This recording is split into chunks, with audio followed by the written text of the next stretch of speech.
Hi, my name is Emma Lund-Curran. I'm currently 19 years old. I graduated from Kent Ridge High School in 2021, so about a year ago. I was diagnosed with Takayasu Arteritis. So this is my story. Takayasu arteritis is an autoimmune disorder. It's an inflammatory condition that affects large veins and arteries. It's a rare condition. About 1 in 200,000 Americans, I believe, have it, and only about 1 in 20 people who have Takayasu arteritis require surgical intervention. Because I was having shortness of breath, so I was brought into the emergency room. My oxygen levels were dropping to 80%, and then told me that my heart was failing. Heart failure in the medical field doesn't necessarily mean that you're about to die.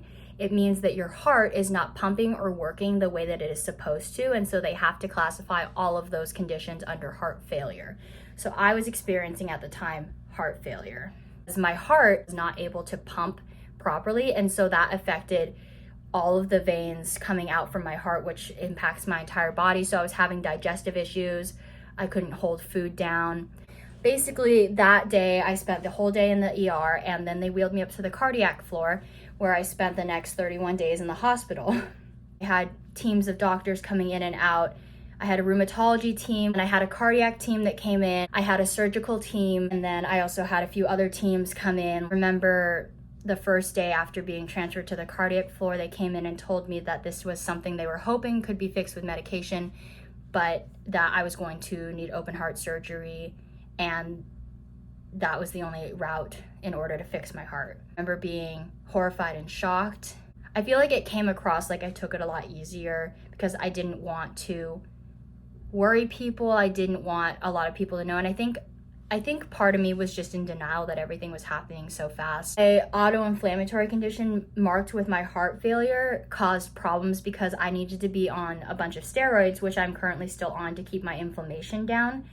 But steroids can intervene with the healing process of surgery, and so they wanted to find the sweet spot where I would be on the lowest amount of steroids in order to operate, but also have my heart function be at its best functioning. The hospital itself was long days. You would fall asleep probably like 10 p.m. after they gave you all your night medications. They'd wake you up at anywhere between 5 a.m. to 7 a.m. to do morning labs, and then basically you don't sleep. They have something called a telly hooked up to you at all times. There's 5 little stickies that they have hooked up to parts around your heart that they're monitoring your heart function with at all times. In the time at the hospital, I've had probably every type of scan possible. I've had a lot of echocardiograms, which are basically ultrasounds of your heart. Yeah, so basically I stayed through Christmas and New Year's, and they released me January 3rd of 2022. Things like walking and sitting and eating were really hard for me. And my mom told me that I made it look easy, but deep down it was really hard for me. 6 weeks after surgery, you're on sternal precautions, so anything that requires your chest, which is a lot more than people think. Couldn't reach behind me. I couldn't take my own shower. For a little bit, I needed help going to the bathroom as well. Can't lift anything more than 10 pounds. Then after 6 weeks, I started cardiac rehab. So I did that. It was 3 times a week at 8:15 in the morning, and it went to about 9:15. And you basically just do treadmill exercises, bike exercises, elliptical, things like that. And they would track your heart rate there too, so I had to put the telly back on. And basically, I've been on medications. I take things like Entresto, spironolactone, Jardiance, prednisone, methotrexate. I have probably about 15 medications I take currently, different ones in the morning, different ones at night.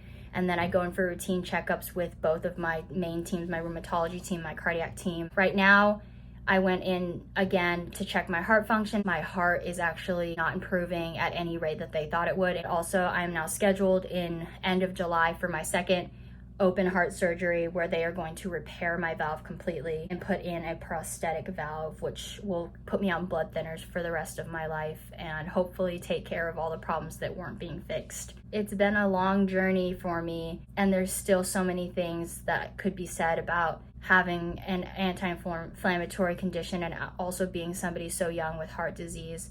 And there's times where you feel like you're not normal, or you just kind of want to go back to living as a young adult. It's definitely hard. My whole life basically got flipped over, and there was nothing that I could do about it. And I think for a while that was really hard for me to grapple with. I'm telling my story because I feel like there's a lot that hasn't been discovered about Takayasu arteritis. Hoping that people like me giving my story like this are going to help researchers in the future so that no one has to live with this lifelong disease. Is really life-altering. I never thought I'd be sitting here telling this story a year ago today, but thank you so much for being an audience that is willing to listen. And honestly, if you have any more questions or you just want to hear more about any of the details of what I went through or what I'm currently going through, feel free to reach out to me. Thank you so much for listening.